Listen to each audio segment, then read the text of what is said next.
कई बार कड़ी मेहनत करने के बाद भी इंसान को उसका परिणाम उसके हित में नहीं मिल पाता है और फिर असफलता पाने का कारण भी इंसान समझ नहीं पाता। लगातार कोई ना कोई परेशानी घेरे रहती है। हम आपको इस वीडियो के ज़रिए यही बताएंगे कि किस तरह अपनी मेहनत के फल आपको मिलेंगे। वास्तु में कुछ ऐसे सरल उपाय बताए गए हैं जिनको अपनाकर आप अपने जीवन में परेशानियों को दूर कर सुख समृद्धि एवं खुशियां अपने जीवन में ला सकते हैं। हमारे पूर्वज भी इस सब की हिदायत देते रहते हैं, इसीलिए शास्त्रों के इन नियमों को कुछ लोग अपनाते भी हैं। हमारे जीवन में रंगों का बेहद महत्व माना जाता है। इंसान किस तरह के या किस रंग के कपड़े पहनता है, ये सभी चीज़ें इंसान के व्यवहार को दर्शाती हैं। उसी तरह घर की दीवारों का रंग भी आपके जीवन के सुख समृद्धि को दर्शाता है। दिशाओं के साथ साथ रंगों के चयन में ध्यान रखना चाहिए, क्योंकि हर रंग का अपना महत्व है। घर में सदैव सौम्य एवं दिशाओं के अनुरूप रंग होने चाहिए। ऐसा करने से पंच तत्वों का संतुलन ठीक बना रहता है, जो आपकी सुख समृद्धि में सहायक होगा। प्राकृतिक चित्र शांति प्रदान करते हैं और देवता महापुरुषों के चित्र प्रेरणा देते हैं। इन्हें दक्षिण पश्चिम में लगाना अच्छा माना जाता है।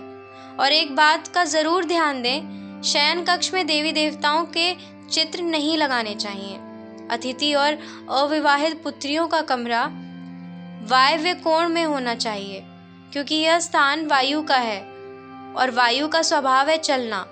जिन लड़कियों के विवाह में विलंब होते हैं अथवा किसी तरह से बाधा आती है, तो उन्हें इस दिशा के कमरे में रखना चाहिए। यदि दिशा दोष हो तो उसे दूर करना चाहिए। विवाहित अथवा नव दंपत्ति के शयन कक्ष में बेड का सिरहाना पूर्व अथवा दक्षिण दिशा में होना चाहिए। जिन घरों में शयन कक्ष के सामने की ओर दरवाज़ा होता है, वहाँ रोग अथवा कलेश रहता है, अर्थात सोते समय पैर दरवाजे की तरफ ना रहें।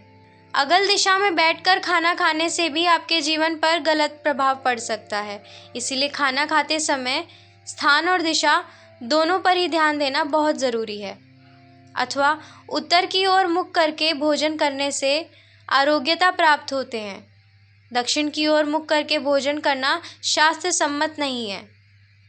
यदि घर के मुख्य द्वार पर सफ़ेद रंग के गणेश जी की प्रतिमा लगा दी जाए तो अति शुभ माना जाता है। स्मरण रहे, एक स्थान पर 2 गणेश जी या 2 शंख नहीं रखना चाहिए।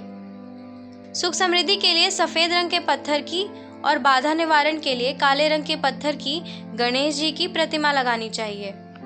वास्तुशास्त्र के अनुसार छत पर पानी की टंकी को पश्चिम अथवा भवन के नैऋत्य कोण में रखना चाहिए, परंतु ध्यान रहे पानी की टंकी को नैऋत्य कोण और ईशान कोण के सूत्र पर कदापि न रखें। आर्थिक हानि से बचने के लिए छत पर रखी हुई पानी की टंकी कभी भी ओवरफ्लो या टपकनी नहीं चाहिए। घर, बाथरूम और रसोई के पानी की निकासी के पाइप का मुंह उत्तर पूर्व या उत्तर पूर्व में होना वास्तुशास्त्र के अनुसार शुभ माना जाता है। वास्तु में दक्षिण पूर्व कोण को आग्नेय कोण कहा गया है, क्योंकि इसका संबंध अग्नि कोण से है। ज्वलनशील वस्तुएं जैसे ओवन, गैस चूल्हा आदि हमेशा आग्नेय कोण में ही होना चाहिए। लकड़ी का फर्नीचर स्वरता उपयुक्त रहता है। जहाँ तक हो सके फर्नीचर में धातु या शीशे का प्रयोग कम से कम करना चाहिए।